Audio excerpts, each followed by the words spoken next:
2-0. Swung on high, fly into right center, and away.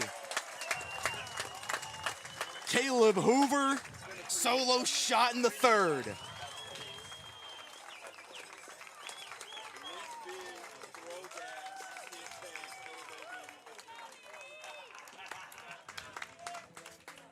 Participated in the home run derby on Wednesday, and 2 days later, gets his second bomb of the 0-2 to Winton. Hit high into right. That one's going, gone. Kiss it goodbye down to Highway 92. 2-home run day for Cooper Winton. Has 3 goals on the year. Former NEC All-Rookie team from Restadt, Germany, a small town in rural country south of Hamburg. Stands at the ball. Shot comes in, parried into the back of the net. And it's only been a couple of minutes of rain, but we're already seeing the effects. Felix Ludeman with his 4th goal of the year on an in-swinging free kick strike that the Chicago State keeper Johan Rodriguez just could not get a hand on. 1-0 Dolphins early. Possession lost by the Cougars. The Dolphins looking to get another before half.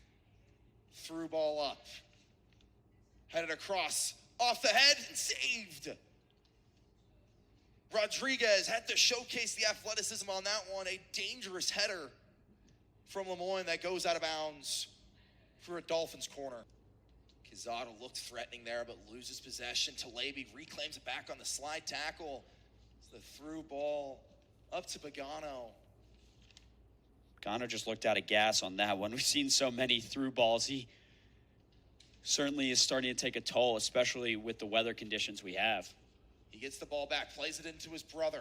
Antonino shot away, just out wide. How special would that have been on senior day? What a storyline that could have been. The brothers returning to the 315 on senior day. They've got some more opportunities here, but they would have been writing articles and stories about that one.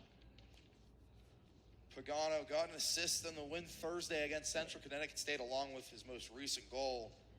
But it's been kind of a reverse. The leading goal scorer for the team assisting the leading assist man. So it's going to be a Lemoyne corner from that near side. You know, you got to be a Swiss Army knife. You might be a goal scorer, but you got to be able to pass too. Cross comes in, headed away. Still a dangerous ball as Levy finally gets that one clear. Lemoyne reclaims possession with still some numbers in that attacking third. The long ball comes in. Still on the Dolphins. Volley from outside the 18-yard box just goes wide of the post. It's going to be another corner. Just took a deflection on that shot from distance. A risky one, but it pays off. Another corner opportunity. The Chicago State defense has been locked in on them so far. See if they can maintain their focus. Arms raised, the cross in to the far post, headed up, still in the air. Baiko's kick goes way above. Pagano looked for something special, but just couldn't pull it off. Couldn't pull it off, and some kid in the neighborhood's probably pretty lucky. That was over the fence into the apartments and houses behind Ted Grant Field, so maybe a lucky souvenir for somebody. Chicago State plays it up, but yet again, Lemoyne reclaims it. Ferris makes the run. He doesn't receive it. Instead, played back to Baldrini.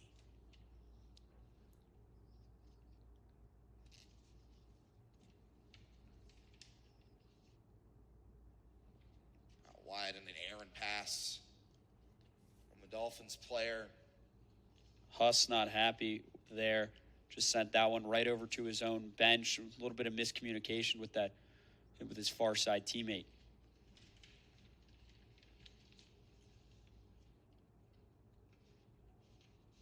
Chicago State on the ball. Cuevas Tapia plays it up. Quezada. Back to Cuevas Tapia.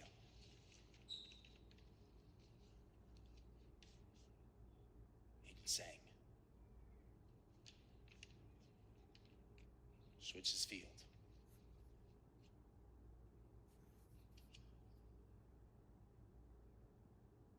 given away. Lemoyne takes back over at the midfield line. Plays it to Pagano. Out wide, nobody's there. We'll just let that one go out for a Chicago State throw. Rather a Lemoyne throw.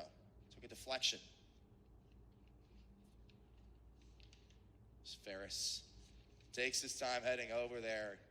You're kind of seeing it, that 5-back in defense turns into the 3-back in the attack. Ferris has been going up and down those left-hand side. Takes a lot of good fitness to do so. He really dominates the entire sideline. Ball in, offsides yet again. That trap played so effectively by the Cougars.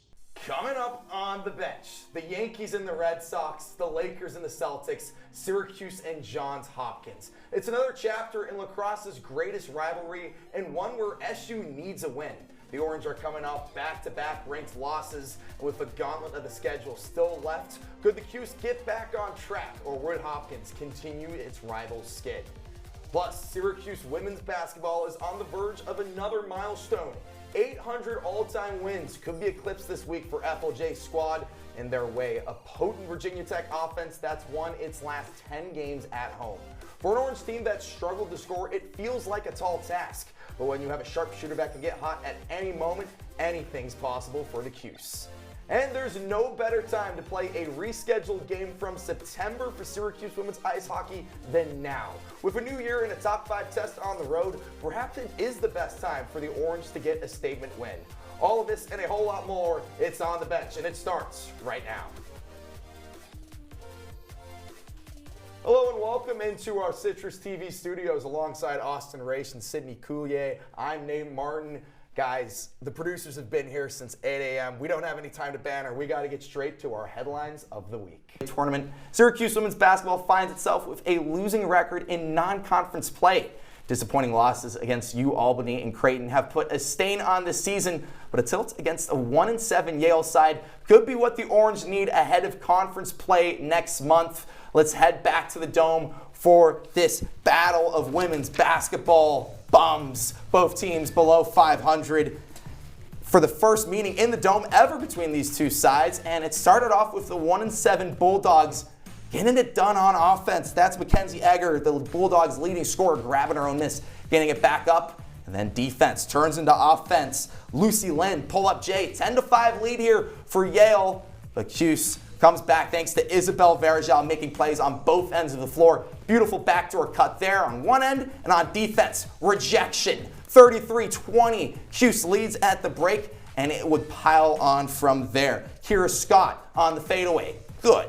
Georgia Woolley, typically an outside shooter, driving to the hoop. Beautiful play. Syracuse scored 48 points in the paint. You're about to see another 2 from Shia Hawkins, and that would be the difference here. Syracuse takes down the Bulldogs 78-50 ahead of the ACC-SEC tilt against Texas A&M. Ricky Collins, the new prized possession of Syracuse football, the LSU transfer quarterback. He's going to be a top 3 quarterback in the ACC. Nate, I'll start with you. You expanding or you shrinking?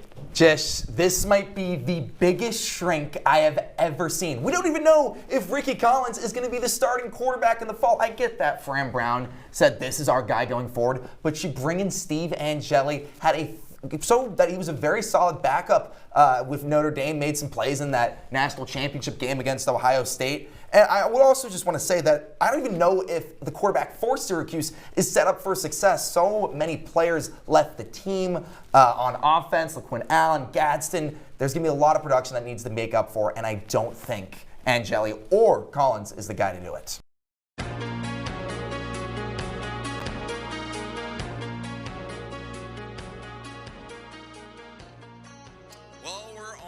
Home here on Orange Women's Wrap Up, but we still have a couple of things to go over. I'm your host, Nate Martin, starting things off at our Z89 player of the game for this 90-87 Syracuse win over Cal in triple overtime. That's a lot of points. That's a lot of basketball, and there's certainly a lot of players I can give this award to.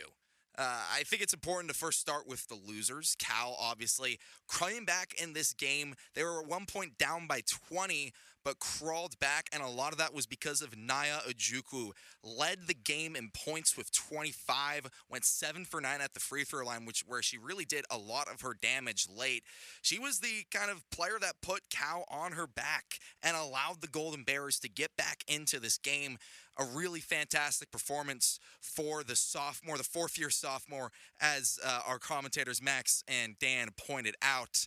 In terms of another Golden Bear I want to shout out, Lula Twydale was absolutely phenomenal, especially in that overtime period. She really wasn't shooting the ball well through regulation, and then hit some big threes, including the one that tied it to send it to double overtime with just a second to go in that first overtime period. A really impressive performance from one of Cal's all-time leading three-point scorers. On the Syracuse side, I'd be remiss not to shout out Uche Azoje. Led the Orange in points, 22, had a double-double with 13 rebounds, and most importantly, in my opinion, played that entire all three overtimes on 4 fouls and managed to survive. A really impressive effort by the freshman. But really, the player I'm going to give this Z89 player of the game to is Orange guard Dominique Darius. A really, really crucial 19 points. She went 8 for 10 at the free throw line, and that was the difference, along with the game-winning three with 3 seconds to go. We're going to hear that play at the end of our highlights.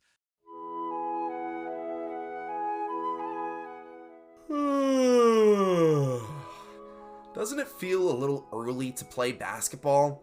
Well, if you're Syracuse women's basketball, there might be no better time to play a game. And for local Syracuse schools, that also means there's no better time for a field trip. Seatbelts, everyone! School day is something that we implemented here at Syracuse almost 5 to 10 years ago. It's an opportunity with our women's basketball program to really engage with our community. And we play a game at 10:30 in the morning. And we invite all of the local and regional schools to attend the game. That's Jennifer Albanese, Syracuse's Assistant Athletic Director for Marketing and Fan Experience. Albanese was part of the team that came up with School Day years ago, and it wasn't easy to get the promotion off the ground. There's a lot of logistics that go into it, from parking the buses, getting that many students safely on campus, getting them into the building, and then getting them out of the building and going back to their buses and safely off campus. So there was a lot of logistical planning meetings, working with the campus and how to make it work. Once Albanese and her team got past those challenges, School Day was up and running.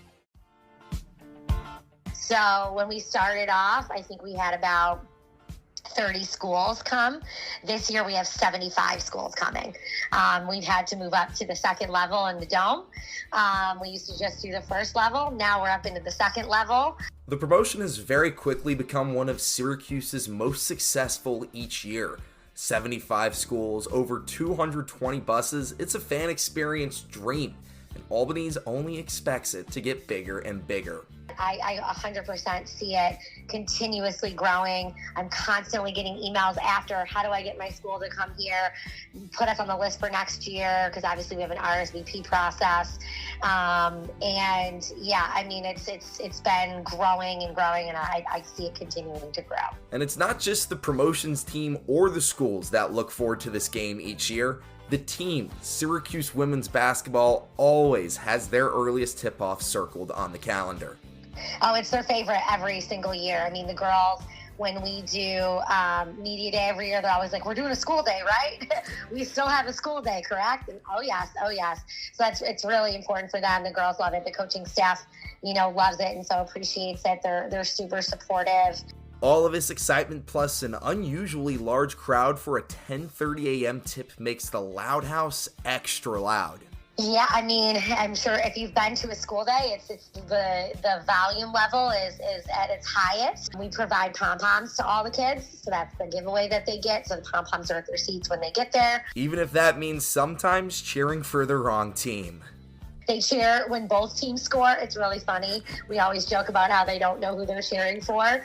But obviously when Syracuse scores, they cheer a lot louder. And I bet if Syracuse reaches 67 points, the Dome will erupt in a chorus of cheers this school day. Nate Martin, WAER Sports.